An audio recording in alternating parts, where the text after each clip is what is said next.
Wabarakatuh. Izinkan saya membaca Al-Quran surat Ali Imran 190. A'udzubillahi minasyaitonirrajim. Bismillahirrahmanirrahim. Inna fi khalqis samawati wal ardi wa ikhtilafil laili wan nahari laayatin liulil albab.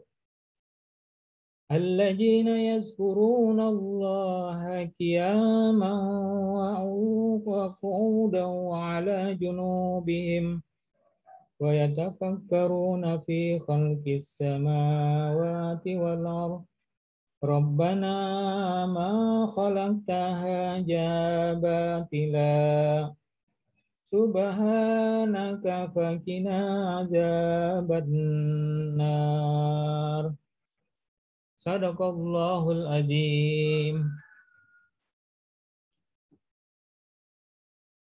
Bismillahirrahmanirrahim. Alhamdulillahirabbil alamin wassalatu wassalamu ala asrofil anbiya'i wal mursalin wa ala alihi wa sahbihi ajmain. Tabarakalladzi biyadihi mulku wa huwa ala kulli syai'in qadir, alladzi khalaqal mauta wal hayata liyakum ayyukum ahsanu amala wa huwal azizul ghafur. Teman-teman, saudara-saudaraku, pemuda-pemuda muslim, kaum muslimin dan muslimat yang berbahagia. Alhamdulillah kita semua sehat pada hari ini, menyongsong pagi yang indah. Kita diberikan nafas oleh Al-Khaliq yang Maha Kuasa, yang memberikan segalanya untuk manusia dan juga makhluk-makhluk lain. Dalam kajian kali ini adalah kajian komunitas Nu'man Khan, ya. Jadi saya diminta untuk membicarakan mengenai buku saya yang terakhir dipublikasikan bulan lalu, tetapi karena ini pengajian Al-Quran, baiknya saya juga berbagi tentang bagaimana visi-visi Al-Quran yang terkait dengan alam semesta dan alam sekitar. Baru saja kita tahu bahwa di seluruh dunia sekarang sedang dibicarakan mengenai perubahan iklim global. Global climate change. Dan baru saja kemarin ditutup, tadi malam mungkin ya, ditutup hasil negosiasi dari 200 negara untuk berkomitmen melakukan penahanan suhu bumi pada 1,5 derajat Celcius. Di betapa repotnya tuh, setiap tahun kalau kita lihat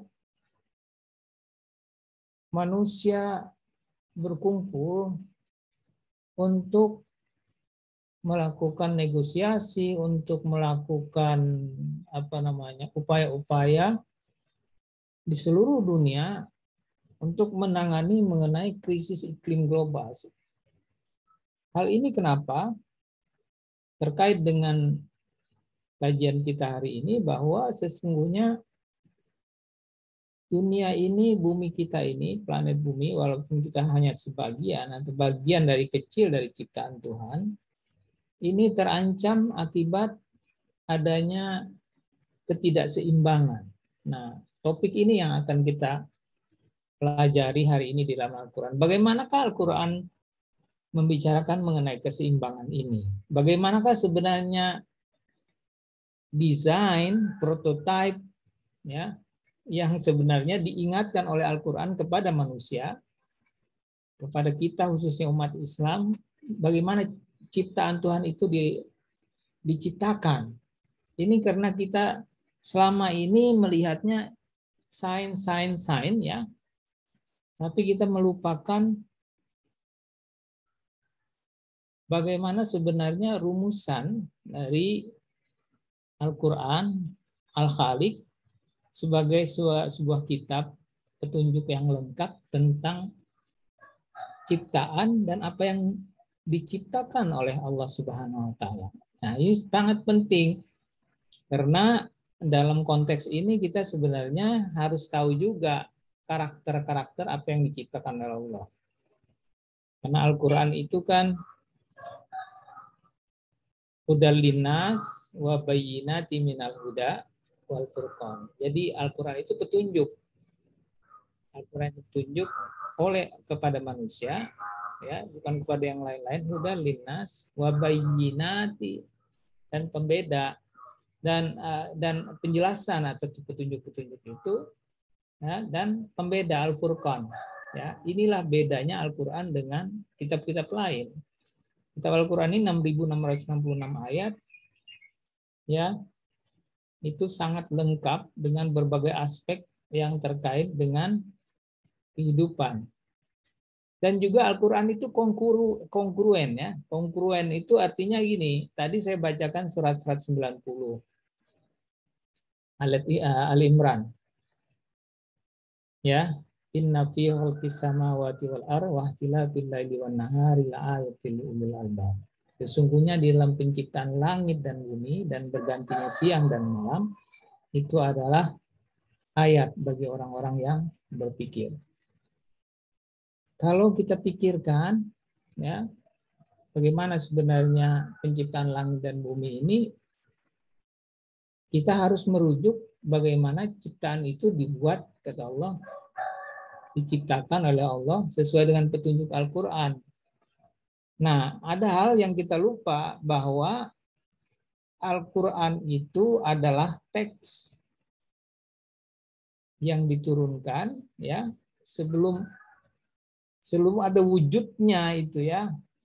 Kemudian diturunkan oleh Jibril kepada Rasulullah. Kemudian Al-Quran yang kita pegang itu adalah teks, ya. Selain ayat-ayat Al-Quran yang secara tekstual itu, Allah bilang penciptaan langit dan bumi itu juga ayat. Dan surat lain dikatakan dirimu juga ayat. Jadi ada tekstual, ada kontekstual. Itulah yang disebut dengan ayat-ayat kauniyah. Ayat-ayat alam semesta. Nah, ayat-ayat alam semesta ini misalnya kalau dikatakan di situ di Al-Quran di dalam teksnya manusia, ya kita inilah manusia, kita ini ayat. Ya, kalau dikatakan manusia itu berbuat jolim dan berbuat bodoh, ya itulah ada juga manusia yang seperti itu. Innahu kana juluman zahula, ya. Jadi kita mengupas Al-Quran ini melihat satu-satu untuk tadabbur. Jadi supaya Al-Quran yang kongruen itu adalah apabila kita lihat di teks, konteksnya pasti ada, ya, aktualnya pasti ada, ya. Maka itu yang paling mudah kita berbicara dengan ayat-ayat alam ini, maka kita senang sekali bahwa Al-Quran sebenarnya sudah memberikan petunjuk tentang kenapa kemudian terjadinya pemanasan global, perubahan iklim dan sebagainya. Ya, banyak sekali ayat-ayat yang terkait dengan itu. Ini salah satu ayat yang terkait bagaimana Allah menciptakan, ya, bumi, menciptakan semua zat-zat yang ada di bumi ini. Maka Allah berfirman, war arda madatnaha wa alqaina fiha wa rasian wa ambatna fiha min kulli syai'in mawjun. Dan kami telah menghamparkan bumi dan menjadikan padanya gunung-gunung, ya, dan kami tumbuhkan padanya segala sesuatu min kulli syai'in mawjunin, dengan ukuran tawajjun, ya, seimbang dengan ukuran-ukuran measure, ya. Di dalam ayat lain Al-Qamar 59 ayat 49 dikatakan inna kulla syai'in khalaqahu biqadarin. Dan sesungguhnya kami menciptakan segala sesuatu menurut kadar. ukuran, ya. Nah, ini yang sekarang dinegosiasikan di dalam konteks ini, di dalam perubahan iklim dan pemanasan global, ya. Ini bukan sesuatu yang kebetulan di dalam Al-Quran. Ini memang sejak fitrahnya dibuat, ya, bumi itu memang ada ukuran-ukuran tertentu yang menjadikan dia ideal. Nanti akan saya jelaskan di ujung akhir dari kajian kita ini. Jadi kalau ukuran dari negosiasi iklim dan pemanasan global yang sekarang dilakukan oleh manusia di muka bumi, ya, berdasarkan UNFCCC, Traktat Perjanjian Perubahan Iklim seluruh dunia, ada 200 negara tanda tangan. Kita ini udah merusak bumi karena kita melakukan penebangan hutan, ya, kemudian mencemari atmosfer, ya. Atmosfer, kita tahu atmosfer itu adalah bagian yang sangat penting yang menjadi selimut bumi. Kalau dia terlalu tebal, maka atmosfer itu akan banyak memerangkap, ya, panas, dan kemudian terjadilah pemanasan global. Nah, kondisi atmosfer yang ideal itulah yang sekarang ingin dicapai oleh negara-negara, ya. Kenapa? Atmosfer ini ujungnya adalah kulpritnya adalah emisi yang disebut dengan gas rumah kaca itu. Nanti akan saya ceritakan itu. Ya, kemudian Allah juga menciptakan, Allah mempunyai statement. A'udzubillahi minasyaitonirrajim. Bismillahirrahmanirrahim. Walillahi ma fis samawati wa ma fil ardh wa kana Allahu bikulli syai'in muhita. Kepunyaan Allah lah apa yang di langit dan di bumi, dan Allah dan adalah pengetahuan Allah meliputi al-muhit, ya, meliputi segala sesuatu. Apakah Tuhan tidak tahu mengenai perubahan iklim? Tahu. Ya, apakah Tuhan tidak memahami bahwa bumi ini rusak? Tahu juga. Mungkin diprediksi inilah yang kemudian di dalam surat lain, ya, Allah mengatakan daharal fasad fil barri wal bahri bima kasabat aydin nas. Jadi 14 abad lalu sudah diingatkan yang membuat kerusakan itu ya manusia. Setelah rusak, ya, daharal fasad fil barri wal bahri. Ya, jadi di darat dan di laut. Karena melakukan kerusakan itu pertama-tama di darat, ya, baru di laut kan. Jadi kita tebang hutan, kemudian digali itu minyak bumi, bikin plastik, buang plastiknya ke laut, ya. Itulah yang namanya fasad, terjadi kerusakan oleh manusia. Nggak mungkin itu dilakukan oleh orang hutan atau monyet, ya, karena mereka tidak punya teknologinya di darat. Manusialah. Jadi benar kata Allah, sadaqallahul azim. Jadi yang melakukan kerusakan adalah manusia. Jadi tetapi itu adalah Allah tahu, karena Allah Maha meliputi apa yang kita kerjakan, ya. Ya. Jadi semua ciptaan itu Allah yang ciptakan, dan Allah adalah pencipta, kan? Bagian dari Asmaul Husna itu, ya. Allahu khaliqul barri musawwiru lahu asmaul husna, ya. Allah itu pencipta yang baik, ya. Yusabbihu lahu, bertasbih kepadanya dengan nama-namanya, ya. Kemudian Allahul la ilaha illa huwal malikul quddus salam, ya, dan seterusnya. Ya, banyak sekali sifat-sifat Allah, ada 99 nama dalam Al-Qur'an, kita tahu. Dia juga pencipta, Al-Khaliq. Apa yang diciptakannya ialah makhluk. Jadi semua yang diciptakan oleh Allah ini selain Khaliq adalah makhluk. Batu-batu, ya, flora, fauna, dan lain-lain. Nah, penelitian dari ilmuwan mengenai hal ini, ada 261 ayat Al-Quran yang punya akar kata Khaliq, ya. Nah, tetapi di samping kata Al-Khaliq tadi sebagai ciptaan, pencipta, dan apa yang diciptakan, makhluk ya, itu di dalam Al-Quran itu juga ada 1108 ayat yang terkait dengan ayat kauniyah, ayat-ayat semesta. Nah, istilahnya itu kalau ada air, ya, mengenai air, ada di dalam Quran, api, bulan, bumi, langit, matahari, zarah, dan sebagainya. Itu bisa dilihat di buku Agus Purwanto, ayat-ayat semesta, terbitan Al-Mizan itu. Ya. Jadi di samping ayat-ayat kauliyah, ya, teks itu, kalau kita hitung ayatnya yang ada di dalam Quran ayat 1108, tentu saja yang lebih banyak lagi ayat yang di alam semesta. Ya.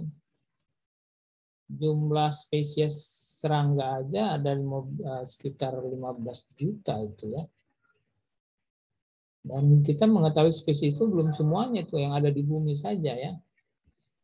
Jadi yang terbanyak memang serangga, ya, mamalia itu ada ribuan, ada 15.000 spesies. Yang lain-lain juga banyak ya, jenis-jenis mamalia, ikan dan lain-lain. Beragam itu semua ayat-ayat Allah. Ya, keragaman itu adalah ayat-ayat Allah. Nah, jadi sebenarnya ada kata-kata kunci di dalam perawatan bumi dan semesta alam itu. Allah memberikan ini setelah diteliti dari berbagai aspek, ini yang menjadi kata kunci penting. Yang pertama adalah khalifah, ya. Qul inni ja'ilukum fil ardi khalifah. Ja'ilun fil ardi khalifah. Jadi aku, kata Allah, akan menciptakan khalifah di muka bumi. Khalifah. Jadi kita diminta untuk menjadi khalifah yang mengemban amanah, ya, mengemban amanah. Tetapi amanah itu harus kamu jaga dalam keseimbangan. Ya. Karena tadi Allah menetapkan kadar, ya, sesuai ukuran. Nah, dan Allah juga memberikan amanah kepada manusia dan diterima oleh manusia. Jadi kita ini memang adalah makhluk yang menerima amanah ya. Walaupun mungkin kita sejak lahir dari bayi ya tidak merasa ya, itu mungkin di alam lain ya, tapi amanah itu dideklar di dalam Al-Qur'an ini ya. Karena kita ini kan alam jiwa ya, fisik. Ya, ada alam jiwa, alam ruh non fisik yang belum banyak kita mengetahui itu, tapi bisa diketahui sebenarnya. Jadi ada dialog ya mengenai dialog amanah ini dari penciptaan yang pertama. Ya, surat 33 ayat 72. Inna aradnal amanata 'alas samaa'i wal ard wal jibala fa abainaha wa asfaqna minha wa hamalaha al-insan. Ya. Sesungguhnya Allah menurunkan amanah ya, memberikan amanah kepada jibal dan kepada langit, kepada bumi, wa hamalahal wa asbabna minha. Kemudian dia ragu untuk mengemban amanah itu. Gunung ya, al-jibal, dan bumi al-arda, dan yang lain-lain ya, tidak mau mengemban amanah. Kemudian amanah itu diberikanlah kepada manusia, diembanlah kepada manusia. Ya, wa hamalahal insan.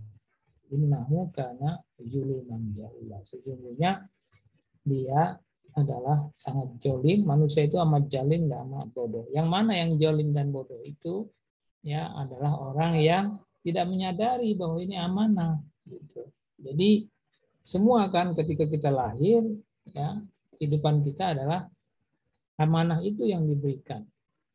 Nah, ketika mempunyai akal tentunya ya, karena itulah yang membedakan daripada para pendahulu, para fuqaha, yang membedakan manusia dengan ya kera atau monyet gitu ya, itu sebenarnya akalnya. Ya. Jadi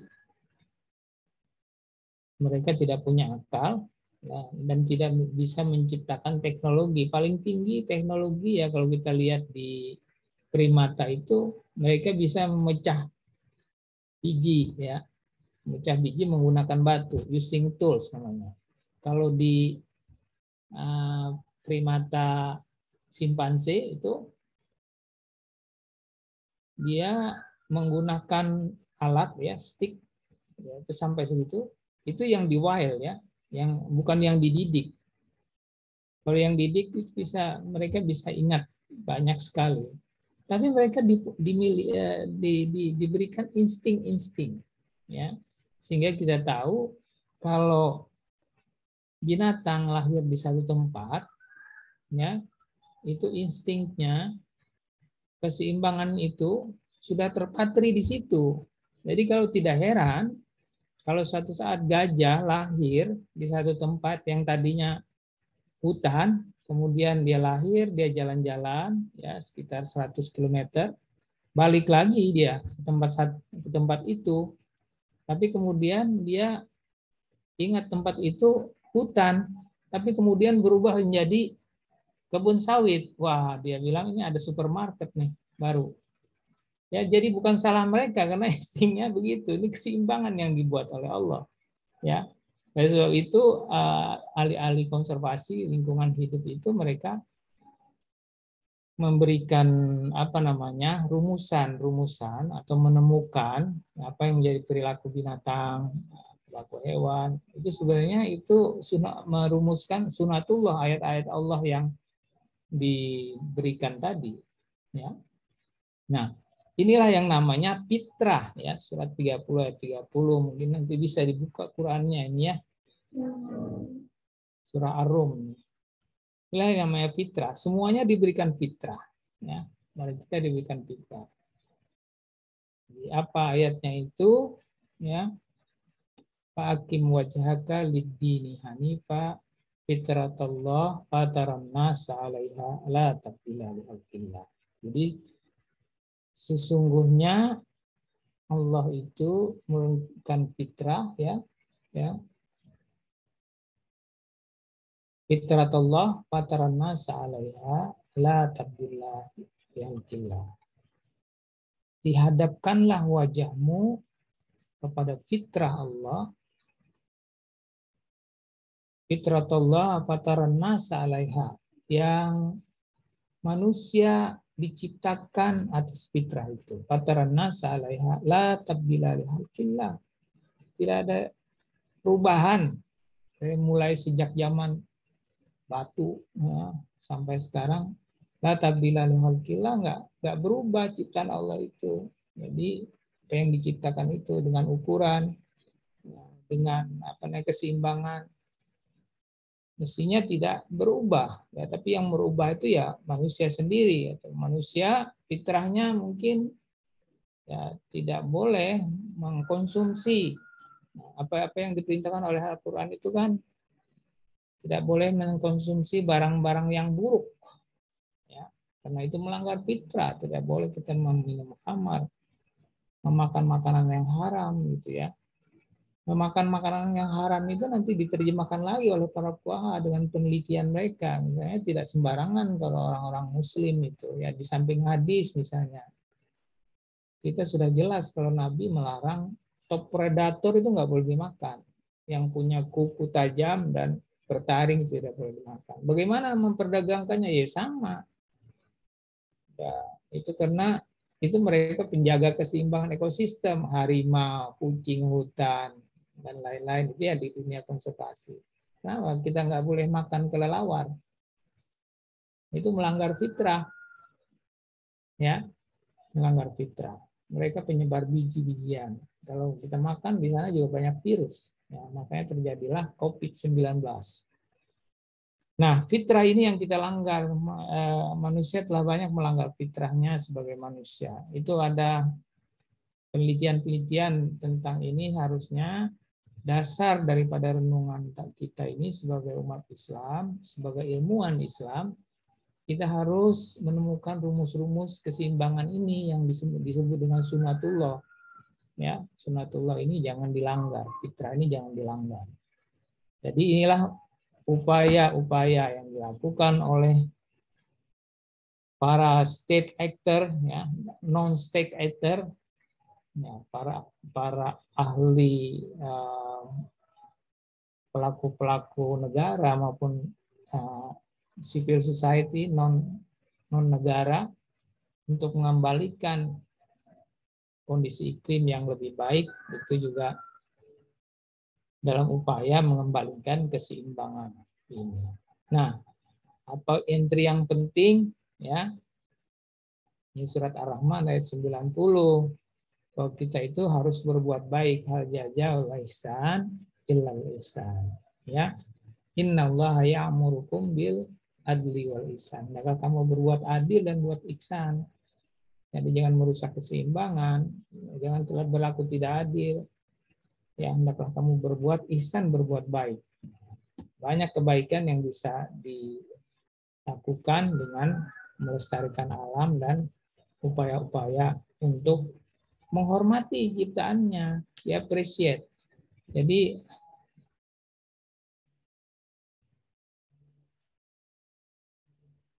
ya, jadi apa yang diciptakan oleh Allah itu, ya, sebagian ada di bumi, tetapi sebagian juga di luar bumi. Jadi sangat kolosal, ya, ciptaan Tuhan itu, ya. Nah, ini di dalam Al-Qur'an juga surat Al-Mu'min 57, ya.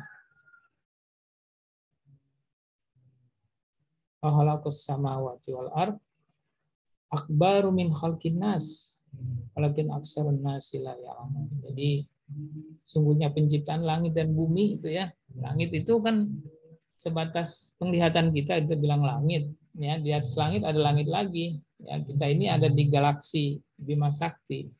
Ada miliaran Bima Sakti, dan kita ada salah satu di tata surya yang namanya planet kita ini tata surya matahari, ya. Di sebelah matahari ada lagi matahari yang lain, bukan main, miliaran jumlahnya, ya, di galaksi-galaksi yang lain. Jadi makanya sesungguhnya penciptaan langit dan bumi lebih besar daripada penciptaan manusia, ya. Jadi manusia itu kecil saja, kecil, ya. Tetapi banyak manusia tidak mengetahui. Makanya kita rahasia Allah nih kita tidak banyak tahu, walaupun kita mengkaji seperti ini, ya. Al-Quran adalah hudal linnas, ya. Bayyinati minal huda wal furqan, ya. Nah, apa kata Allah mengenai apa yang diciptakan itu? Ya, kita selama ini melihat sesuatu ciptaan, misalnya binatang, itu kita anggap sebagai objek, ya, bukan subjek. Kalau ini di dalam Al-Quran surat Al-An'am ayat 6, ayat 38 ini, kita adalah together. Kita adalah sama-sama. Dikatakan di sini, wa ma min dabatin fil ard wa tayrina bijanahihi illa umamun amsalukum. Wa tayrina yatiru bijanahihi illa umamun amsalukum.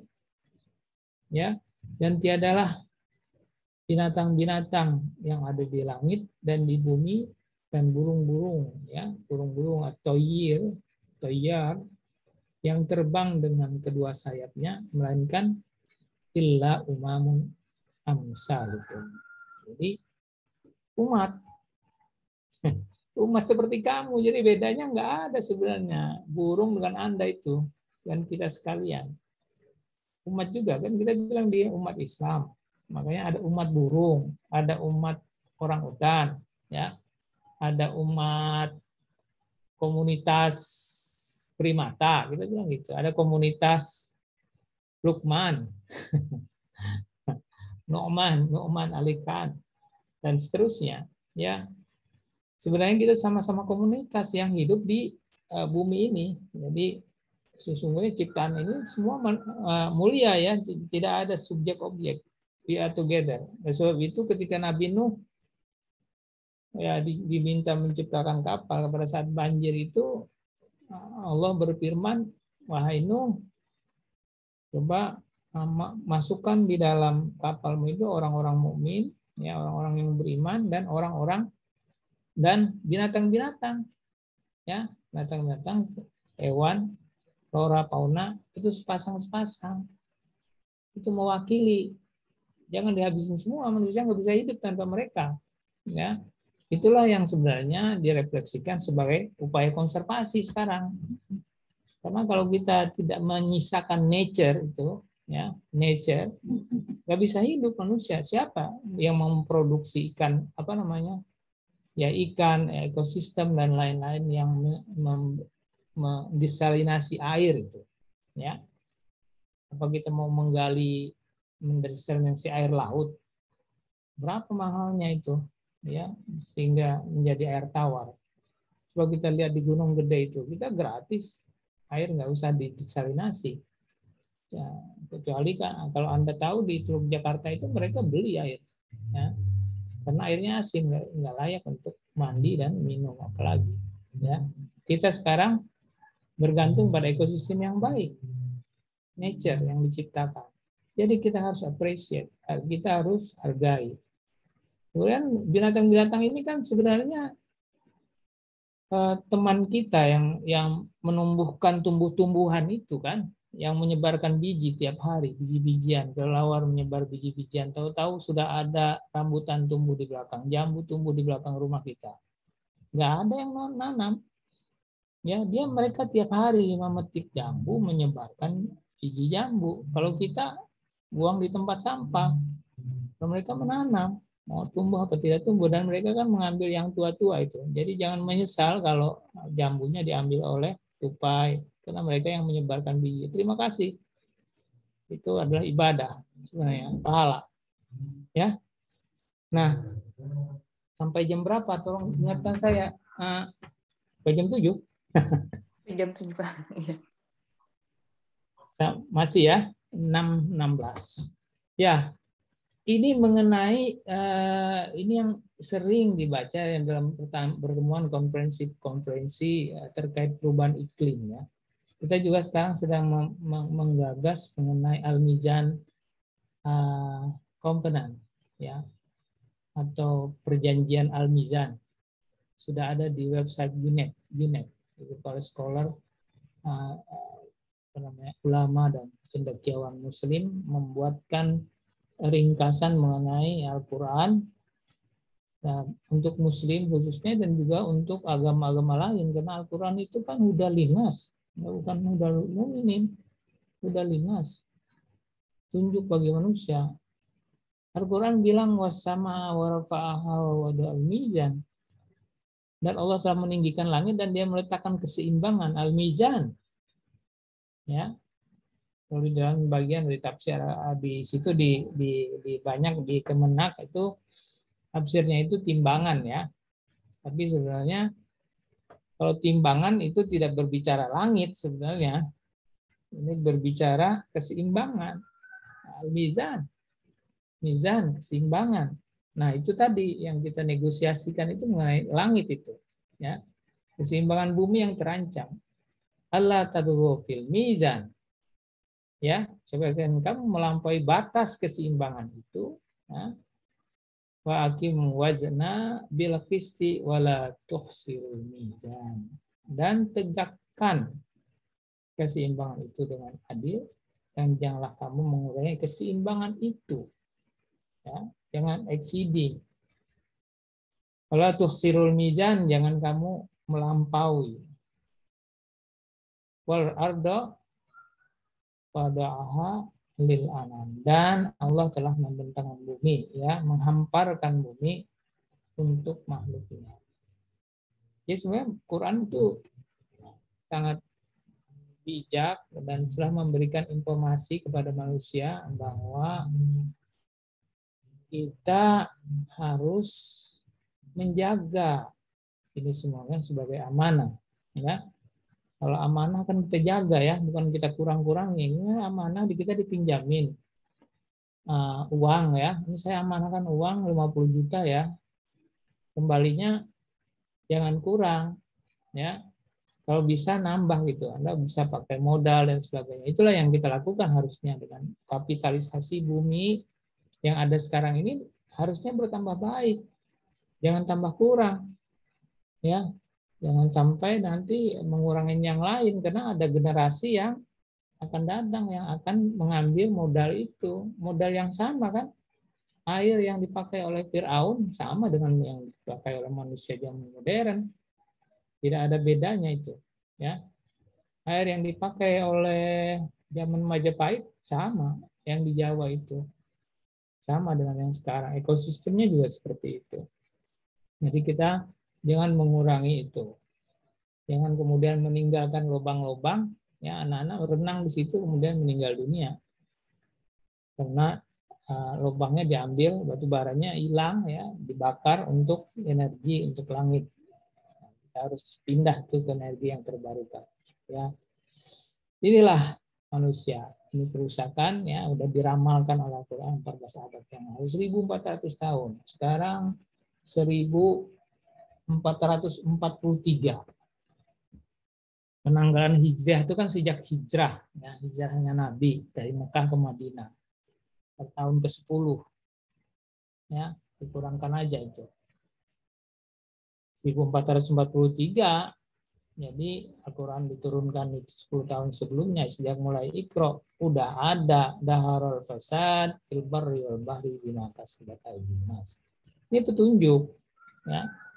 Jadi kita hati-hati harus bisa menahan tangan manusia ini untuk tidak lagi melakukan kerusakan, ya, sehingga kerusakan itu nanti berdampak pada mereka sendiri. Ini sudah banyak yang tahu, saya kira ini prinsip-prinsip yang di dalam perubahan iklim, ya, ketika atmosfer terganggu, ya.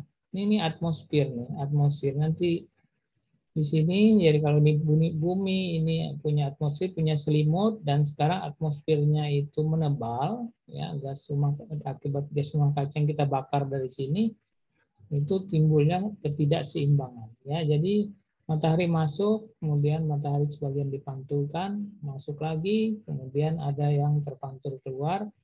Tetapi kalau atmosfernya ini, nah, nih panas, atmosfer ini kemudian terlampau tebal, banyak panas, sebagian panas yang dipantulkan diserap oleh zat atmosfer sehingga menahan panas yang keluar dari atmosfer. Jadi terperangkap di sini. Gas rumah kaca itu bukan hanya karbon dioksida CO, ya, tapi juga metan, ya, nitrous oksida, ya, sulfur dan lain-lain. Ya, semuanya sampah, ya, sampah yang diakibatkan oleh manusia menumpuk di sini karena kalau menumpuk di sini menahan apa sinar yang harusnya keluar dan juga yang masuk terus bertambah tinggi. Ini analogi, ya, analogi kerusakan itu. Ini kalau ini bumi panas, ya, dengan atmosfer masing-masing, semua planet punya atmosfer, tapi Venus itu punya atmosfer juga kelihatan lebih tebal, ya, sehingga bumi itu ideal 15 derajat Celcius. Venus lebih tebal sehingga dia 457, ya. Ini kita kira tadinya Venus ini karena dia dekat matahari. Karena ada lagi pembandingnya, Pluto, Merkurius. Merkurius itu lebih dekat dengan matahari tapi dia punya atmosfer yang lebih tipis sehingga derajatnya lebih rendah dibandingkan Venus. Tadinya kita kira ini karena dekatnya matahari dengan Venus yang edar, ya. Tapi ternyata tidak. Merkurius itu lebih dekat, tapi kita lihat atmosfernya tipis sehingga dia lebih rendah. Dan sekarang 15 derajat Celcius suhu global bumi ini yang layak huni. Ya, nanti kalau ditambah 1,5, 16 derajat Celcius itu suhu rata-rata global, ya. Nah, ini masih chaos sebenarnya dan tidak bisa kembali itu, ya, akan terus panas kita. Nah, ini berapa sumber dari uh, pemanasan global, ya, ada yang transportasi laut dan apa namanya kita gunakan dari bahan bakar batu bara, juga kebakaran hutan, ya, kebakaran hutan.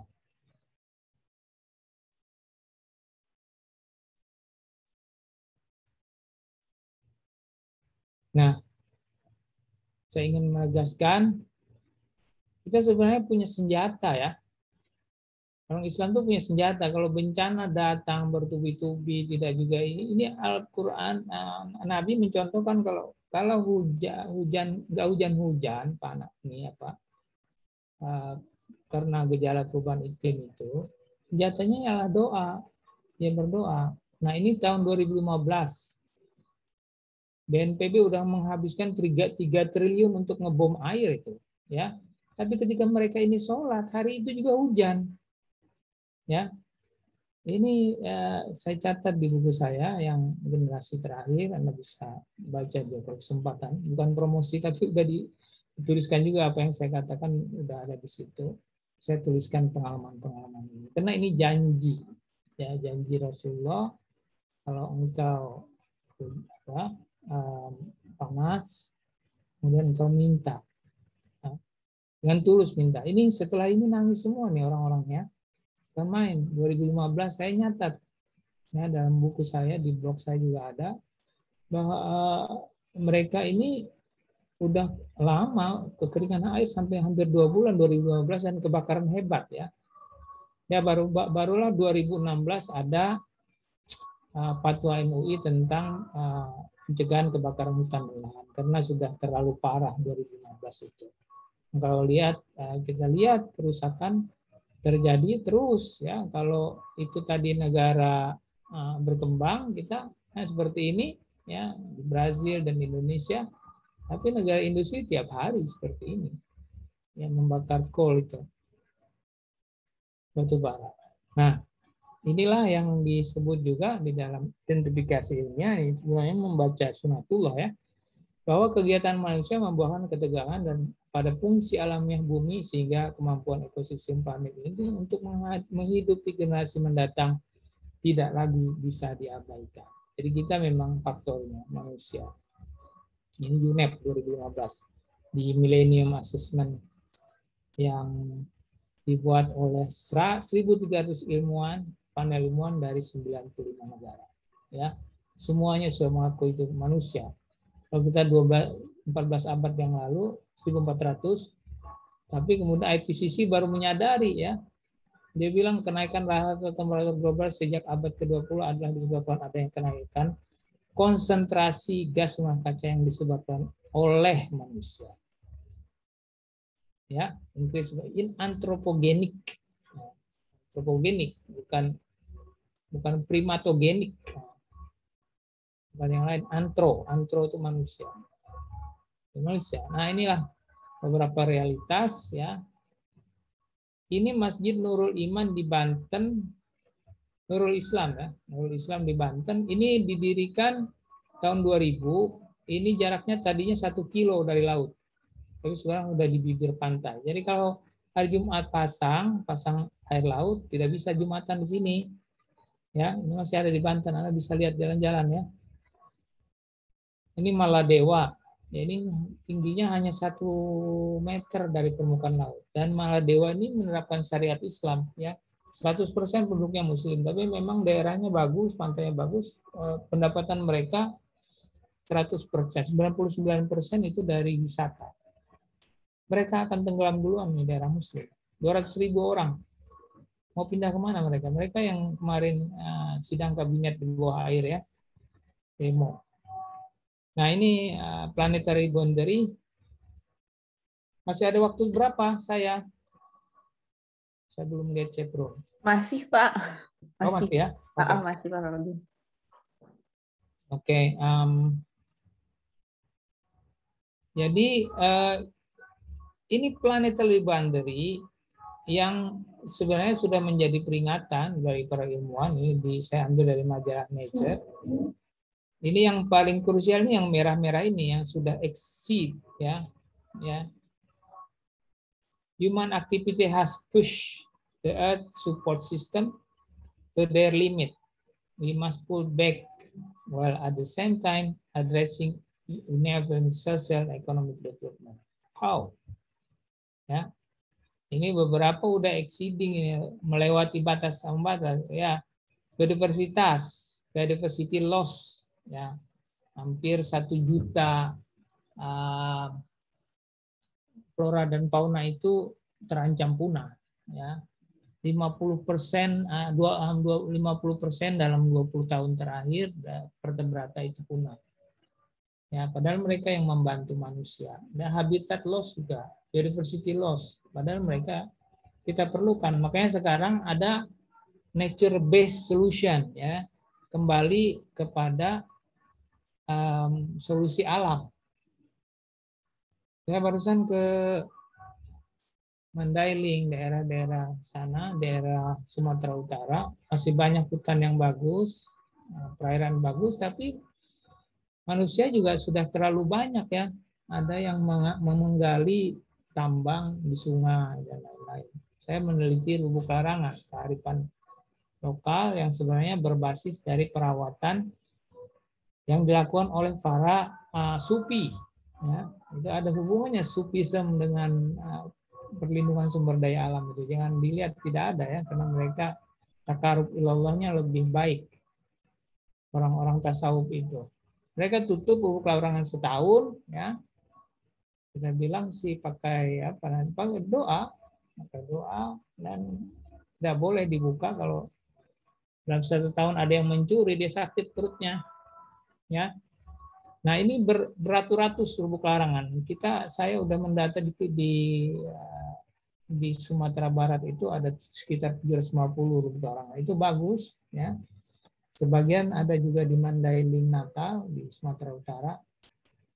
Ya, itu mengkopi apa yang menjadi kearifan lokal di Sumatera Barat. Ini menarik dan ini belum terangkat ya.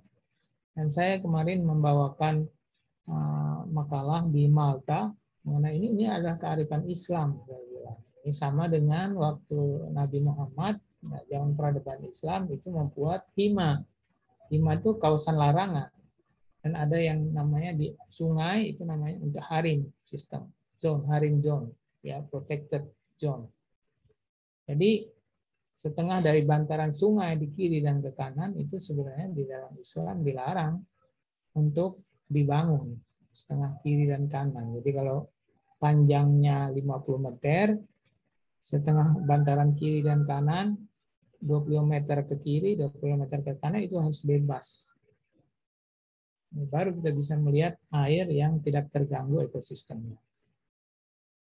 Nah, ini biodiversity loss sudah exceeding, sudah melampaui batas, kemudian siklus nitrogen juga sudah melampaui batas.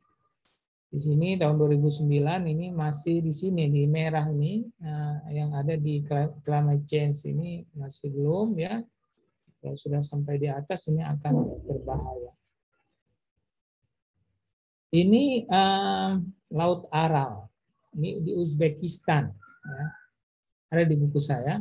Uzbekistan tahun 2000-an ya, di bawah tahun 2000, tahun 80 90. Ini laut ini sebesar DKI besarnya, tapi sekarang kering. Menjadi seperti ini. Tadinya produksi ikannya besar. Tapi kemudian mengering karena evaporasi yang dahsyat di kawasan timur. Di kawasan ini ya, Asia Tengah ya, ini Asia Tengah. Ya, ini tadinya negara bagian Rusia. Dan Muslim mereka. Uzbekistan, Kyrgyzstan itu orang Muslim juga dekat. Tapi kemudian mereka kepayahan sekarang panas itu sudah berlebih dan keseimbangan tadi hilang. Ya. Nah ini upaya-upaya kita para ilmuwan Muslim seluruh dunia untuk bergabung bagaimana nih kita tidak bisa melakukan sesuatu tapi ilmuwan ya, kita memberikan advice, memberikan nasihat. Ini ada Pak Din di sini, Pak Din Samsudin dari Indonesia, beberapa scholars ya, mufti dari Saudi Arabia, ada datang dari Nigeria, dari berbagai negara Muslim. Ya, dihadiri juga oleh agama lain ya, agama lain. Tapi ketika kita membuat drafting tim ini antar scholar, Islamic scholar semua ada di Islamic Declaration on Global Climate Change, ada di browsing, Anda lihat itu sudah posternya sudah diterjemahkan, bisa ditaruh di masjid-masjid dan disebarkan ya, tolong disebarkan. PDF-nya bisa di-print oleh nanti komunitas Lukman Nu'man Alikan ya, untuk disebarkan ke seluruh masjid-masjid. Itu ada 9 bahasa. Diterjemahkan saja, sudah diterjemahkan, ada jadi poster, 11 bahasa ada dalam deklarasi yang lengkap ya. Ini 2015 sudah kita serahkan sebelum Paris Agreement. Dan kita udah melakukan itu dan upaya-upaya juga kita lakukan di grassroots. Ada saya kira Pak Ija juga sudah gencar itu dengan dasar ini, mudah-mudahan menjadi amalia yang baik ya. Nah, ini deklarasinya, poster Islamic Declaration on Global Climate Change yang 9 bahasa. Ini udah bahasa Indonesia, ini UNAS yang nerjemahin ya, tapi PDF-nya bisa di print. Ini udah high res ini. Cari ya upload sini. Kemudian kalau yang di internet Anda bisa cari ini di sini ada di bawah ya. Ini ada 9 bahasa sudah terjemahkan, tapi kalau deklarasi umumnya ya, deklarasi yang agak panjang, tidak panjang sebenarnya, sekitar 8 halaman kalau tidak salah ini ya. Jadi ini menjadi pedoman. Jadi ayat-ayat yang saya berikan tadi juga dikutip di dalam deklarasi ini. Jadi kita udah pada konteksnya itu ya. Jadi saya kira itu yang jadi paparan saya. Boleh kita nanti berdiskusi, tanya jawab. Kalau kurang puas bisa lihat nanti di buku saya yang terakhir ini, generasi terakhir ya, tadi jadi judul dari pembicaraan kita. Tapi untuk praktek-prakteknya itu panjang, nanti mungkin lanjutan ya, kita diskusi di lanjutan berikutnya. Saya kira itu dulu bisa kita berdiskusi, insya Allah bisa kita interaktif bersama. Alhamdulillah, terima kasih Pak Farudin untuk ilmunya, benar-benar ini kalau bahasa zaman sekarang daging ya. Jadi penuh ilmu dan juga berbobot. Nah, teman-teman, sekarang kita masuki sesi diskusi dan juga sharing. Jadi kalau misalnya ada yang ingin ditanyakan ataupun sama-sama berbagi refleksi Quran, karena kita fokusnya untuk story morning saat ini adalah refleksi Quran, silakan bisa raise hand ataupun disampaikan via chat. Nah, di sini tadi ada pertanyaan dan juga komen, saya izin bacakan juga ya. Ini ada pertanyaan dari Kabugi Rayap, Surabaya. Bagaimana menurut sudut pandang dan tinjauan Quran terkait dengan deforestasi yang merebak sekarang ini menimbulkan kerusakan ya, sehingga memicu kenaikan pemanasan suhu global naik 1 derajat di Berau, Kalimantan dan seluruh dunia. Tuh. Dan ini pertanyaannya juga nih, siapa yang bertanggung jawab di dunia dan akhirat? Iya. Siapa yang bertanggung jawab dunia akhirat? Ya, ini memang pertanyaan yang kembali kepada kita ya. Sebenarnya kan semua kita kan diminta pertanggungjawaban apa yang kita lakukan. Profesi kita dari mulai ibu rumah tangga sebagai orang tua, kemudian kurukum ra'in wa kurukum ra'in ar-ra'iyati. Ya, jadi semua kamu adalah pemimpin dan kamu ditanya akan kepemimpinan, tanggung jawab kepemimpinan kamu. Jadi kita nggak ditanya yang lain sebenarnya, tetapi kalau kita sebagai scholar, Muslim scholar misalnya mengetahui mengenai perubahan iklim, kita tidak menyampaikan di dalam khutbah juga tidak diam saja gitu ya, membaca khutbah yang lain. Sebenarnya ini perubahan iklim merupakan tadi amanah yang kehilangan keseimbangan. Kalau kita lihat dalam teks Al-Quran yang dikatakan keseimbangan itu terganggu. Nah, kita tahu ini kita harus kampanyekan, kita mau melakukan sesuatu, mulailah dari diri sendiri, dari keluarga dan lain-lain. Jadi apa yang bagaimana terjadinya sudut pandang Al-Quran dengan deforestasi yang merebak, ya inilah fasadat fil ardi. Kita harus bisa melakukan pencegahan, ya sekali lagi ini kan masalahnya kompleks, ya kadang-kadang yang melakukan kerusakan itu bukan individual tapi secara sistematik, ya apakah itu dari undang-undang, dari pelaku-pelaku usaha, yang mereka juga sebenarnya harusnya menyadari bahwa mereka sedang tidak melakukan secara proporsional atau secara tidak seimbang. Jadi kalau tahu mereka mengenai Al-Quran itu, dan itulah tanggung jawab mereka, nanti akan ditanya semua. Mereka akan ditanya. Bukan kita yang nebang hutan yang ditanya, tapi kita juga pemakai, ya. Kita juga pemakai. Makanya ada carbon footprint. Kita di rumah itu ada juga yang dihitung sekarang ecological footprint, ya. Saya pernah menuliskan itu di buku Bertahan di Bumi itu, ya.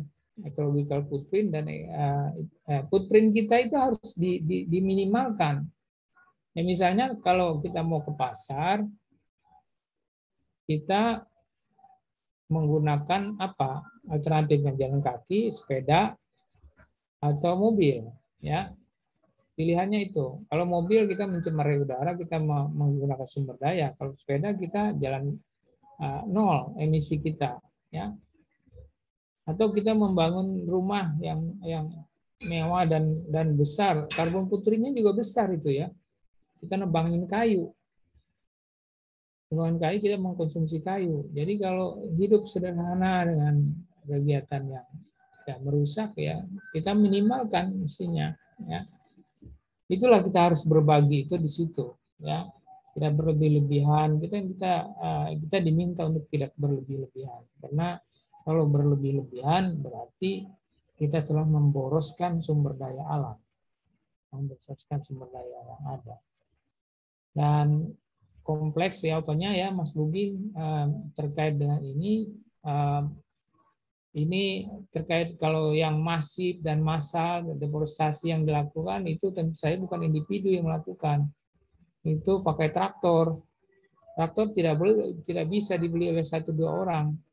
Bisa dibeli ribuan orang, ya. Mungkin satu RT tidak bisa beli traktor sendiri, ya. Nah, individual tapi tanda tangan juga menggunakan tanda tangan pemerintah kan itu, ya, mereka konsesi dan lain-lain. Oleh sebab itu negosiasi di tingkat negara. Tapi dalam state actor, di tingkat negara dilakukan, tetapi tingkat individual, komunitas juga kita lakukan. Misalnya di bagaimana penyadaran juga dilakukan di masjid-masjid. Misalnya. Sekarang sudah ada kan, Istiqlal saja sudah pakai solar panel. Gitu, ya. Cuman itu solar panelnya, Istiqlal sedang fundraising, ya. Silakan ke Istiqlal untuk membelikan solar panel Istiqlal. Karena itu baru 10% yang dipenuhi oleh Istiqlal dari sekitar berapa, ya? 150 solar panel kalau tidak salah, ya. Jadi hanya 10%. Besar sekali Istiqlal itu menyerap listrik juga, ya. Jadi sekarang kita harus bergerak, masjid-masjid. Bayangkan kalau ada 1000 masjid, ya, independen gitu, ya, tidak menggunakan batu bara. Anda bisa lihat itu, ya, film mengenai batu bara itu, film dokumenternya sedih sekali. Jadi batu bara itu tidak hanya meninggalkan jejak lubang-lubang yang bisa menjebak manusia, dan anak-anak mati di situ karena berenang di Kalimantan Timur, tetapi juga ketika transportasi mereka dibawa itu mencemari lingkungan. Fly ash, ada fly ash, jadi debu yang berterbangan itu kemudian radius 100 km itu masih ada kelihatan. yang hitam-hitam batu bara itu. Ya, banyak orang kemudian batuk dan lain-lain. Mudaratnya banyak sekali. Kita harus beralih ke energi terbarukan. Pelan-pelan. Masjid-masjid harus ke situ. Ya. Nah, kalau saya di rumah juga mempunyai solar panel, saya coba itu lumayan separuh saya bisa mengcover dari energi matahari.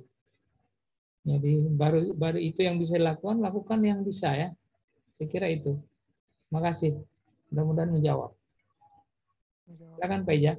Iya, nah selanjutnya nih ada pertanyaan juga nih dari Kak Siti ya.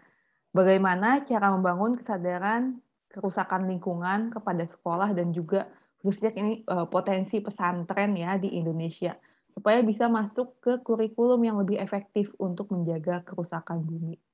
Ini Pak Farudin cukup banyak juga ya untuk menginisiasi di pesantren-pesantren, pesantren. Mungkin bisa berbagi cerita juga, Pak.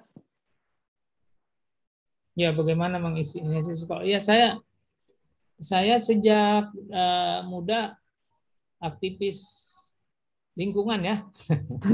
Jadi dulu dari SMA saya itu penelitian di Tanjung Puting di Taman Nasional ya mengenai orang hutan dan lain-lain. Saya ke sini sekarang sudah lumayan ada anak-anak SMA juga sudah ke sana dan mereka punya program-program. Saya kira ini memang harus diinisiasi. Kalau di kawasan konservasi Anda kan punya Kementerian Lingkungan Hidup dan dinas-dinas ya.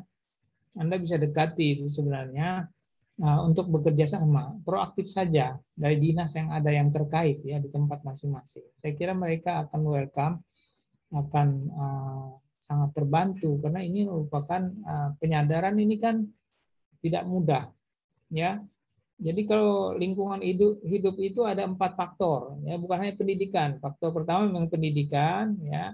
Yang kedua adalah penegakan hukum, Jadi hukumnya ada tapi tidak pernah ditegakkan ya, jangan tidak seperti lalu lintas kan, selalu ada polisi lalu lintas ya, tapi tetap saja orang yang tidak sadar ya lihat dulu ya, kalau lampu merah ada polisi apa enggak, kalau enggak ada polisi tabrak terus gitu kan, itu penegakan hukum, enggak ada kesadaran.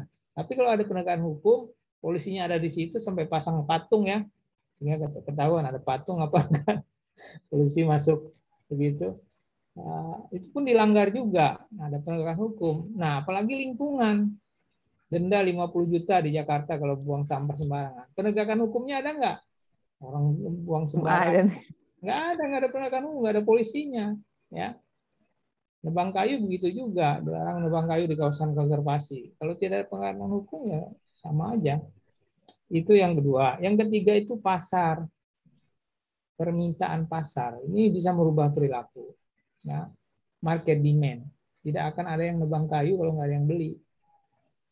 Jadi kalau Anda nggak mau beli kayunya yang ilegal, itu yang orang nggak bakalan nebang yang ilegal. Makanya ada sertifikasi kan. Itu caranya. Jadi ya beli yang bersertifikat kayunya. Ya, yang sustainable misalnya. Yang keempat itu agama. Agama inilah yang sangat penting menurut saya bagi kita di komunitas muslim ya, kita menggali hal-hal seperti ini karena itu bisa merubah mind from the mind and the heart of the people. Jadi pikiran dan perasaan dan hati manusia. Jadi kita worldview-nya harus dirubah. Tadi saya sudah sampaikan bahwa kita we are together with the bird, we are together with the primate, we are together with other makhluk-makhluk yang lain gitu ya. Ini kan semua makhluk ini bertasbih kepada Allah. Kita kan sholat 5 waktu, mereka bertasbih. Kemudian kita baca Fatihah itu kan 17 kali. Bismillahirrahmanirrahim. Alhamdulillahi Rabbil alamin. Kita bersyukur kepada Allah, Rob sekalian alam. Alam ini yang kita syukuri, ya. Yang diciptakan oleh Allah dan kita menyembah yang menciptakan alam ini. Alamnya kita rusak lagi. Aduh, dari mana itu ya? Jadi begitu. Jadi saya kira upaya-upaya perlu terus dilakukan, jangan berhenti. Saya punya program, mudah-mudahan kalau teman-teman ada yang bisa bergabung jadi volunteer ya. Ada program Eko Pesantren. Saya udah bilang sama Pak Ais, mana program Eko Pesantren? Ada sudah saya udah bikinkan ekopesantren.com. Boleh Pak infonya Eko Pesantren. Eko Pesantren pakai K ya. Pesantren nanti kita rapat itu Pak Ais kalau mau. Boleh Pak, mau banget kita diundang nih. Nah ini. Bentar. Ini ya.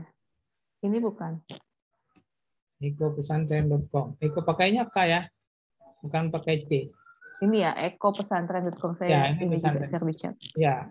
Oh iya betul. Ya ini masih kita harus sempurnakan, belum di launching. Jadi ini programnya.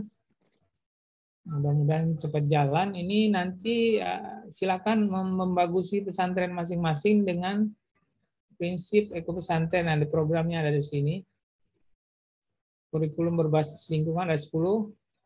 Kemudian ada pikir lingkungan, ada menindaklanjuti sumber daya manusia, ya. Kalau yang terkait dengan sumber daya energi bisa memberikan atap solar panel untuk pesantren, mengurangkan energinya dihitung. Ini belum sudah ada kelengkapannya, belum selesai ini ya. Jadi ini yang kita lakukan sama-sama nanti Mbak Siti ya. Jadi ini, nah saya tayangkan aja nih biar sekalian. Farudin Mangunjaya adalah seorang aktivis lingkungan dengan pendekatan agama Islam di berbagai pelosok tanah air. Ia ingin melihat anak-anak muda Islam dari kalangan santri untuk bergerak pada bidang lingkungan dengan program Eko Pesantren. Program Eko Pesantren merupakan salah satu program yang mengkaitkan antara keyakinan atau faith atau belief, khususnya Islam, agama Islam yang sangat menganjurkan kebaikan-kebaikan terhadap lingkungan hidup. Dan program Eko Pesantren ini dikhususkan untuk melakukan sinergi atau melakukan penguatan kepada para pesantren atau Islamic boarding school yang berada hampir 27.000, 37.000 angkanya menurut Kementerian Agama, dan mereka adalah kader-kader umat Islam. Di sini kita perlu melakukan apa yang namanya aksi integrasi di dalam kita melakukan perubahan perilaku untuk keberlanjutan. Eko Pesantren akan menjadi sebuah program unggulan yang nantinya akan dapat memobilisasi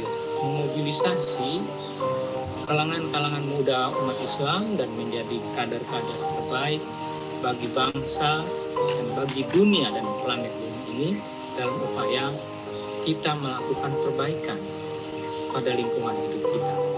Program ini diharapkan dapat menjadi sebuah inisiasi yang penting, bukan hanya menggerakkan pesantren-pesantren yang jumlahnya ribuan di Indonesia, tetapi juga menjadi model bagi dunia Islam dan juga sekolah-sekolah yang lain yang berbasis faith group atau berbasis keimanan.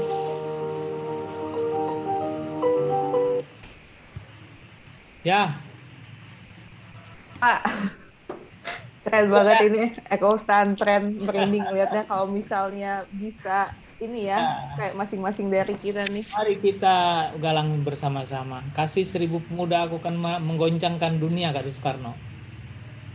Bukan boyband ya Pak ya kalau sekarang? Ya, bukan boyband. Ya, kita akan mengguncang dunia dengan pemuda-pemuda Muslim yang mempunyai akidah yang kuat, punya perasaan terhadap lingkungan, ya, terhadap ciptaan Tuhan. Demikian. Iya. Saya juga ikut terharu nih. Iya Pak, mudah-mudahan. Jadi ngeliatnya wah kalau misalnya potensinya ini kita bisa gotong royong gitu ya. Ya, gotong royong ya, kita bisa sendiri. Ya. Di sini juga saya lihat ada teman-teman praktisi lingkungan juga nih yang hadir. Jadi ada Kak Siti, Batria, Renewable Energy ya. Ada Kak Irika juga, Renewable Energy. terus ada Kak Muhammad Faris, persampahan nih, ada Bu Tanti, kaitan dengan konservasi air, Masya Allah. Tuh. Nah, di sini ada pertanyaan juga, saya izin bacakan ya Pak ya. Ada 2 pertanyaan. Yang pertama dari Karifaatul Fadilah. Afwan mau tanya, penambangan batu bara, usaha perkebunan sawit, sektor bisnis sejenis bisa menjalankan usahanya setelah harus uji AMDAL. Apakah AMDAL ini tidak mampu membatasi kerusakan lingkungan yang diakibatkan? Terima kasih. Gimana nih Pak Farudin kaitan dengan AMDAL? Ya, AMDAL ini kadang-kadang dilakukan oleh petugas AMDAL yang generik juga ya. Jadi ada cerita AMDAL itu kan ada cerita babi bertanduk, itu tahu nggak? Babi Satu, bertanduk. Pak. Ya, babi bertanduk. Jadi mereka melakukan AMDAL itu di Sumatera Barat. Di sana kan banyak kerbau. Tanduk kerbau itu bisa dimanfaatkan. Tapi kemudian dipindah AMDAL itu cut and paste, di-replace saja. Jadi tanduk babi di Kalimantan, tanduk babi, ini rumor ya, tanduk babi itu bisa dimanfaatkan untuk kegiatan pemberdayaan masyarakat. Jadi ini cut and paste gitu, ya, di-replace, jadi sehingga ada babi bertanduk di dalam AMDAL. Jadi kadang-kadang pemanfaatan AMDAL juga tidak optimal. Ya, saya kira memang kesadaran harus dilakukan oleh dari pengusahanya sendiri ya. Lingkungan yang terjadi sekarang ini kan tidak bisa juga diawasi oleh AMDAL yang semata hanya dokumen belaka. Jadi komitmennya dipenuhi apa tidak? Ya, banyak penyimpangan-penyimpangan yang dibuat sedemikian bagus AMDAL-nya, kemudian kita tidak melihatnya secara holistik, ya, secara terintegratif. Jadi inilah yang harus kita sikapi. AMDAL bukan penentu sebenarnya, tetapi manusianya yang mempunyai kearifan, kebijakan, ya, mempunyai kehati-hatian di dalam menjalankan bagaimana perusahaan itu yang tidak hanya lolos dari AMDAL, tapi lolos di dalam usaha upayanya untuk melakukan perbaikan lingkungan sambil melakukan usaha dengan baik, gitu ya. Saya kira itu Pak Ija. Iya, betul Pak Farudin. Ini menambahkan juga ya, kalau misalnya AMDAL kan kebanyakan lebih kepada dokumen awal tuh untuk melihat analisa lingkungan. Nah, pada kenyataannya implementasinya itulah yang perlu dikawal dan dimonitor ya untuk perusahaan. Terus ini saya lanjut aja baca pertanyaan selanjutnya ya dari Kak Faris juga, ini sama-sama di-ekodin juga nih. Pak Ustadz, saya sepakat law enforcement menjadi salah satu titik lemah dalam tata kelola lingkungan di Indonesia. Nah, langkah apa yang dapat kita lakukan secara struktur, sistematik, dan masif agar penegakan bisa berjalan? Terus zaman Rasulullah kira-kira penegakan hukumnya seperti apa ya untuk membangun peradaban law enforcement? Menarik juga nih pertanyaannya. Iya. Zaman Nabi kan dibina ya kan, dibina keyakinannya, bidahnya dan lain-lain ya.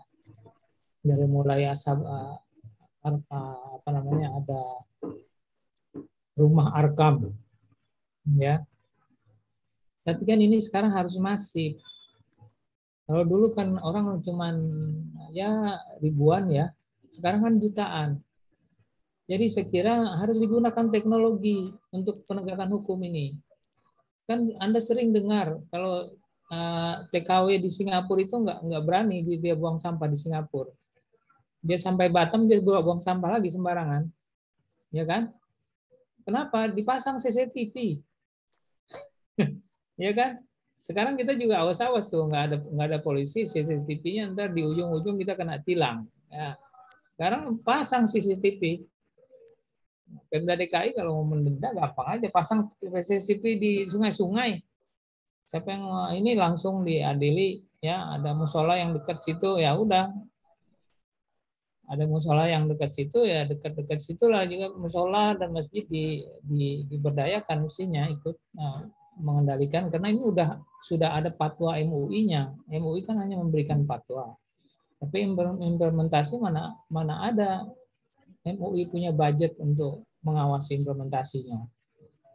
Nah, sebenarnya itu harus bisa dikawal, seperti dilakukan juga saya kira LSM sampah juga bisa membantu ini dengan berkoordinasi dengan pengurus masjid, ya. Itu kan karena berkaitan dengan mata airnya tercemar. Anda kemudian wudhu di situ, airnya dibuangin sampah oleh penduduk, ya. Ada masjid di situ, tapi sungainya mampet, tidak indah, ya. Anda bangun masjid bagus-bagus, sungainya berbau, Anda diam aja, padahal ciptaan Tuhan yang lain kan itu kan. Coba sungainya indah gitu ya. Sudah juga dibuat fatwanya oleh MUI, cuman ini mungkin harus ada mediasi dari teman-teman civil society untuk mengkonekkan masjid yang dekat-dekat sungai dulu lah. Ya, pasang kesadaran sungai, pasang CCTV-nya dengan Pemda setempat, ya. Ini udah ada fatwa MUI loh gitu. Bilang khutbahnya juga sudah ada. Cari khutbahnya itu ada di masjid di MUI itu. Lihat di ekomasjid.com. Ekomasjid.net. Pahayu ya. Pahayu, iya Pahayu. Udah Pahayu. Nanganin masjid-masjid seluruh Indonesia itu Pahayu. Sudah lama kita inisiasi itu. Pahayu bikin, kita bagi tugas. Saya di Eko Pesantren, Pahayu di Ekomasjid gitu. Sudah jalan dengan, cuman kan tidak masif. Silakan ikut-ikut bergabung. Dibantu juga pencarian energi dan dananya juga, voluntary. Bisa kok itu, insya Allah kita sudah mulai itu. 2-3 tahun yang lalu sudah mulai. Ramadan ada banyak dialog, tapi kita perlu implementasi segera. Dan dari situlah Istiqlal kemudian ikut memasang solar panel, banyak sekali masjid-masjid yang ikut untuk green masjid ya. Sudah ada akreditasinya. Rankingnya sudah ada juga. Iya, termasuk. Iya, gimana? Bisa lanjut Pak. Tadi maaf kepotong. Iya, nggak apa-apa terus. Jadi saya kira harus ada koordinasi, mediasi teman-teman anak muda, berkoordinasi ya. Gerakan masif di tempat masing-masing ya, nanti gabung-gabung seperti ini. Boleh silahkan, ada fatwa kalau kita mau berbasis agama, ada undang-undang, harus menghubungi Pemda atau dinas lingkungan setempat. Mereka punya budget, tapi tentunya terbatas. Kalau Anda mempunyai keupayaan, ya tenaga dan dana juga bisa. Saya kira melakukan itu. Itu yang kami lakukan di UNAS. Ya. Iya, Masya Allah. Nah, saya juga jadi kepikir ini Pak, untuk tadi kan metode Rasulullah membangun peradaban. Kalau kita lihat kerusakan lingkungan sekarang kan sebenarnya salah satu akarnya juga tuh kerusakan moral dan korupsi ya. Saya membayangkan kalau misalnya zaman Rasulullah dengan adanya didikan dan juga kayak apa sih konsep ihsan ya Pak ya, nggak perlu ada CCTV, nggak ada law enforcement, tapi karena merasa takut kayak diawasi oleh Allah, jadinya mereka sadar juga. Tuh. Ya, dua-duanya ya juga di Islam itu, karena ketika Anda tahu bahwa Islam itu berproses dari mulai penyadaran kemudian hukum yang tegas. Iya kan?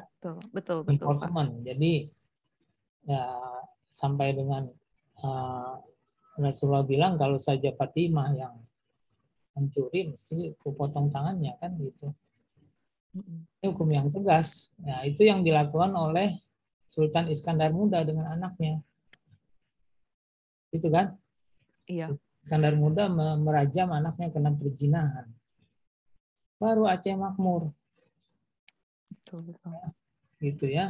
Jadi melakukan itu juga dilakukan dengan penegakan syariat. Di sini ada komentar juga nih, tambahan dari Kak Siti Batriah, banyak sekali tugas bersama untuk membangun sustainability dan eco-education di pesantren dan sekolah. Ujung tombak generasi Indonesia berikutnya. Dan di sini juga ada Pak Bugi Rayap juga nih, raise hand lagi. ada yang mau ditanyakan, Pak Bugi, ataupun mungkin sharing refleksi? Assalamualaikum warahmatullahi wabarakatuh. Waalaikumsalam. Iya, silakan Pak Bugi untuk disampaikan. Baik, terima kasih atas waktunya. Apa kabar Pak Farudin dan teman-teman? Ya. Alhamdulillah, saya tertarik dengan konsepnya Pak Farudin untuk Eko Pesantren. Ada beberapa yang, karena kami pun terlibat dari beberapa pesantren yang ada di Jawa Timur untuk pembangunan IPAL. Karena di Jawa Timur diwajibkan pondok pesantren itu membuat IPAL. Salah satunya itu. Dan yang kedua, mereka berdaya dengan finance sendiri bisa membuat eko pesantren. Hanya saja konsep mereka belum ada.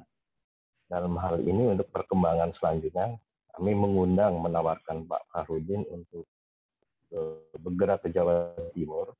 Sebagai mediasinya, karena perusahaan kami berkontribusi untuk penanganan, salah satunya adalah pengendalian hama, baik itu rayap maupun kesehatan lingkungannya. Jadi ada beberapa pesantren yang saya kerjasama, dan konsep ini di tempat mereka belum ada. Alangkah indahnya dan baiknya kalau mereka yang lebih dahulu untuk melakukan di beberapa tempat. Contohnya ada yang satu di Batu, pondok pesantren Al-Hikmah yang jumlahnya cukup banyak, ratusan santri, itu mulai dari SMP sampai SMA. Itu yang ada lagi yang lebih besar sampai 5.000. Hanya saja ini kita harus memperkenalkan ke wilayah timur Pak, untuk eko pesantren. Jadi saya tertarik kalau bisa bagaimana caranya.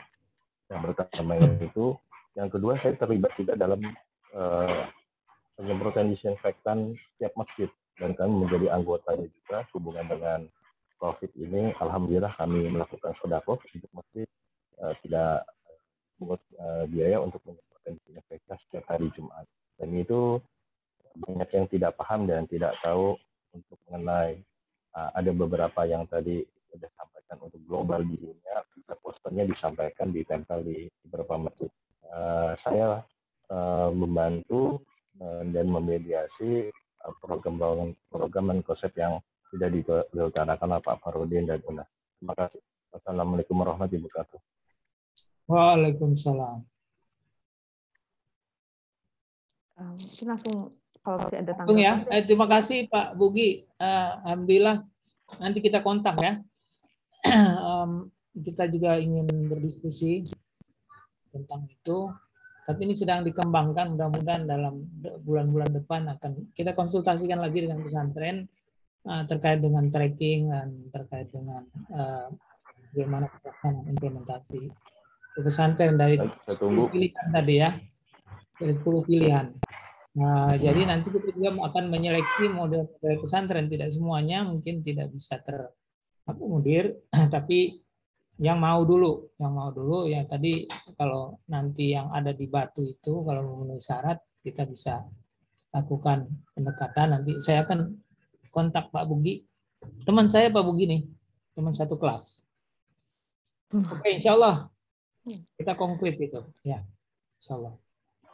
Ada lagi Pak? Ya.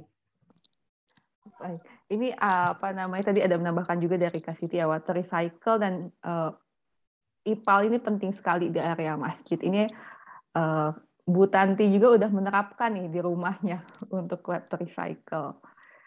Dan ini mau cek juga Pak Farudin, kira-kira bisa sampai jam berapa ya Pak untuk waktunya? Sampai waktunya aja. Oke. Teman-teman di sini, apakah ada yang mau berbagi refleksi juga? Oke, Pak Heru atau Kak Andi?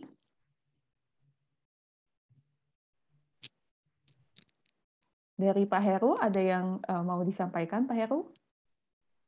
Ya, sekali lagi terima kasih banyak Dr. Farudin atas sharingnya yang luar biasa. Dan banyak insight, banyak hikmah, dan selalu kalau belajar gini kan sebaiknya tidak berhenti menjadi ilmu, tapi memengaruhi juga perilaku kita ya dalam kehidupan kita sehari-hari. Jadi memang sudah agak lama saya sendiri dulu pernah juga di perusahaan pernah dapat amanah juga jadi training manager gitu. Terus di setiap pelatihan juga selalu kita munculkan atau kita kobarkan gitu semangat untuk berbuat kebaikan, termasuk juga pada lingkungan. Bahkan pernah juga bos saya itu pernah masuk ke suatu kelas dan mengeluarkan uang berapa waktu itu ya, 200.000 atau 400.000 gitu, menantang siapa yang ada di kelas itu yang tidak pernah membuang sampah keluar dari mobil, dan nggak ada yang berani untuk mengambil uang ratusan ribu gitu. Artinya semuanya itu jadi pelaku yang pernah berbuat mengeluarkan sampah sekecil apapun, tisu atau mungkin plastik permen atau apa, keluar dari mobil. Jadi itu luar biasa sekali tidak pedulian manusia terhadap lingkungan. Saya pernah juga suatu kali pas melihat Twitter gitu, ada tweet dari Ibu Ferry Farhati, istrinya Pak Anies Baswedan. Tapi itu waktu dulu saya jadi ingat nih, sebelum jadi gubernur waktu itu. Jadi Bu Ferry Farhati itu beliau mengambil foto mobil yang di depannya, yang diambil. Kenapa? Jadi berikut nomor plat mobilnya, yang dari mobil itu baru saja membuang sampah di jalan raya, persis di depannya mobil Bu Ferry Farhati. Jadi beliau foto, terus beliau langsung upload di Twitter gitu. Jadi mobil ini, terus plat nomornya ini gitu, baru saja membuang sampah. Ya, jadi itu ya bagian dari kalau kita punya kepedulian, jadi mencoba untuk menggugah kesadaran masyarakat untuk tidak membuang sampah sembarangan. Karena memang agak susah juga kalau kita mengharapkan penegakan hukum. Jadi kalau tadi Pak Buki atau mungkin siapa yang tadi yang ya kita berharap bisa terjadi penegakan hukum, tapi kita tahu juga dari Ustadz Muhammad juga saya pernah belajar bahwa ya Presiden pun belum tentu bisa punya otoritas untuk itu, tapi yang pemilik modal. Jadi makanya kan Ustadz Muhammad pernah memotivasi kita untuk menjadi orang kaya gitu, supaya jadi pemilik modal, tapi jangan lupa ketika sudah sampai di tahap itu, nah itu dimanfaatkan untuk benar-benar kebaikan itu, ya termasuk dalam hal ini untuk melestarikan lingkungan. Jadi saya selalu lebih tertarik ke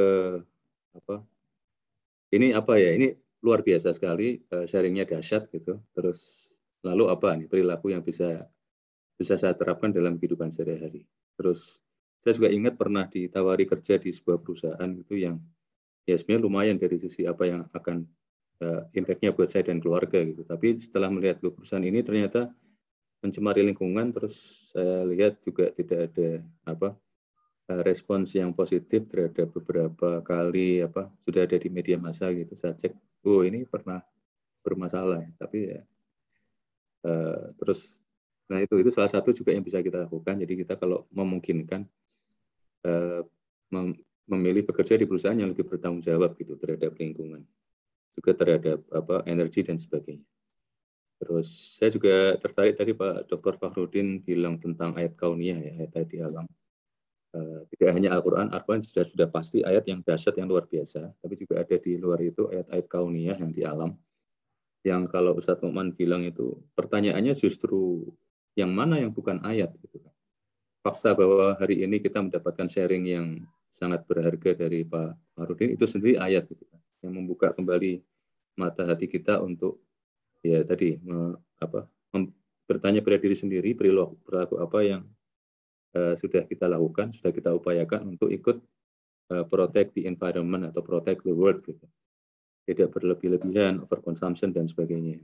Di mana kita pernah atau mungkin sering menyaksikan gitu kalau kita lagi makan di luar gitu, bagaimana orang itu ini nasinya masih utuh gitu kan. Ya, kenapa nggak waktu pesan tanpa nasi atau pesan nasinya separuh dan sebagainya. Saya pernah juga makan dengan bos saya, tapi ini bos saya yang orangnya yang ini ya, sangat peduli terhadap ini juga kesehatan diri gitu. Jadi pernah bilang ke masnya yang ini apa namanya, melayani kita gitu, mas nasinya separuh ya. Terus habis itu tuh baru 3 langkah dipanggil lagi, mas nasinya 1/4 aja gitu.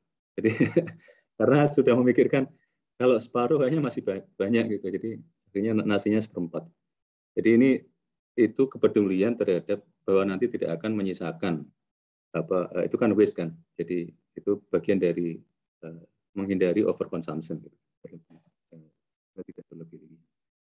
Saya kira itu aja sedikit tambahan sharing, dan sekali lagi terima kasih Dr. Fakhrudin. Mudah-mudahan kita mendapatkan manfaat yang banyak dari sini dan bisa kita sedikit there has to be changing in our behavior gitu, setelah kita memahami dan menghayati ini semua. Terima kasih Pak Fakhrudin. Mbak Faiza silakan.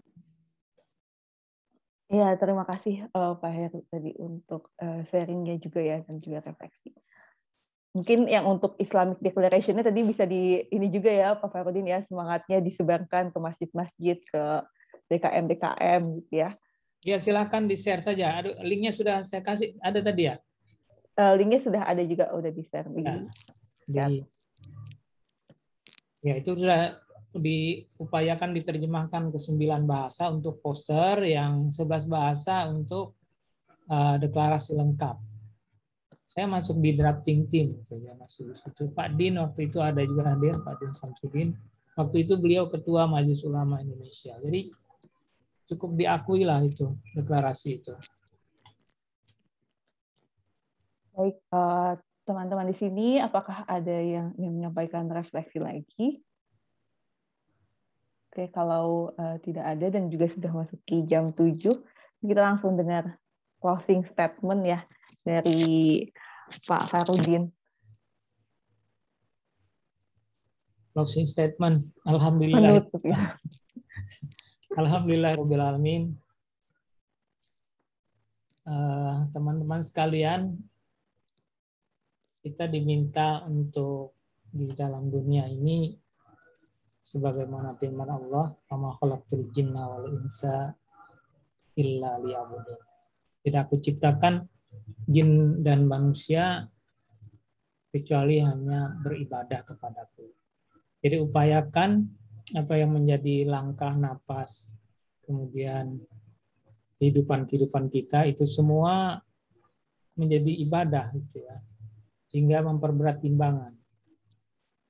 Kalau kita merefleksikan pada rasa terima kasih kita di dalam kehidupan sejak lahir sampai meninggal, itu kata para ilmuwan kita harus berterima kasih kepada 60 pohon. Sekarang kita nanam pohon berapa? Karena kita menghirup oksigen itu kan produksi dari pohon yang menyerap karbon dioksida, mengeluarkan oksigen.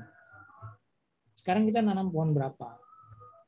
Tidak menanam pohon pun mestinya berkontribusi pada gerakan-gerakan konservasi yang menanam pohon. Bisa nanam pohon di pesantren, lahan pesantren banyak, ya. Bisa menanam pohon di belakang rumah kita atau di gerakan-gerakan yang lain. Offset karbon misalnya, apa yang dilakukan oleh Istiqlal. Ya. Sekarang masjid-masjid musola kita harus menghubungi Siti Badriah itu, renewable energy. Sehingga bisa dipasang solar panel. Minimal separuh dari itu bisa dilakukan dengan menangkap sinar matahari misalnya. Itu langkah-langkah konkret. Jadi sekarang kita perlu berbuat kebaikan, mengisi amaliyah kita, ya, kehidupan kita dengan perbuatan-perbuatan ihsan. Jazaa'ul ihsan illal ihsan. Tidaklah kebaikan akan dibalas juga dengan kebaikan. Mudah-mudahan bermanfaat sharing pagi ini, dan mudah-mudahan sehat semua. Billahi taufik wal hidayah. Assalamualaikum warahmatullahi wabarakatuh. Waalaikumsalam warahmatullahi wabarakatuh. Pak Fakhrudin. Iya, jazakallahu khairan Pak Fakhrudin untuk sharingnya di pagi ini ya, mencerahkan sekali dan juga menjadi reminder buat kita. Tadi ada 6 ayat yang diingatkan tentang peran khalifah, peran juga kita untuk terus menjaga keseimbangan, dan juga bagaimana Allah yang menciptakan sesuatu sesuai dengan ukuran, dan juga amanah, fitrah, serta ihsan. Nah, di sini ada pertanyaan terakhir juga nih Pak Farudin. Kalau misalnya ini mau beli, udah dijawab juga di Shopee ada untuk buku generasi terakhir. Baik teman-teman, oke, udah semuanya nih. Kita tutup ya majelis kita hari ini dengan doa akhir majelis. Subhanakallahumma wa bihamdika asyhadu an la ilaha illa anta astaghfiruka wa atubu ilaik. Semoga kita bisa mengamalkan ilmunya dan juga bisa menjalankan peran amanah sebaik-baiknya ya, tadi sebagai khalifah fil ard yang bisa menjaga keseimbangan dan juga mengembalikan sesuai dengan fitrahnya, dan juga reminder kembali dan juga mengajak teman-teman di sini untuk yang ingin berbagi refleksi Quran, silakan bisa menyampaikan ke saya ataupun ke Siti Badriah, karena kita ada story morning tiap minggu pagi insya Allah, yang mana merupakan sharing dan juga Quran study group ya bersama terkait ayat-ayat Quran yang diselenggarakan oleh komunitas Noman Alikan Indonesia. Baik, mewakili teman-teman di sini dan juga tim penyelenggara, berterima kasih sekali lagi kepada Pak Farudin, jazakallahu khairan katsiran. Semoga kebaikannya dan juga semangatnya dibalas oleh Allah, dan juga semoga kita bisa mengamalkan ilmu ini sebaik-baiknya. Saya mohon maaf juga atas segala hilaf. Wassalamualaikum warahmatullahi wabarakatuh. Waalaikumsalam warahmatullahi wabarakatuh. Terima kasih Pak Farudin. Terima kasih. Nanti boleh sharing lagi ya untuk apa? Insyaallah. Eco lifestyle mungkin nanti sama teman-teman yang sudah melakukan nanti insya Allah di waktu berikutnya. Insya Allah. Insyaallah. Ya. Sama-sama ya. Terima kasih. Waalaikumsalam. Terima kasih Pak. Jazakumullah khairan.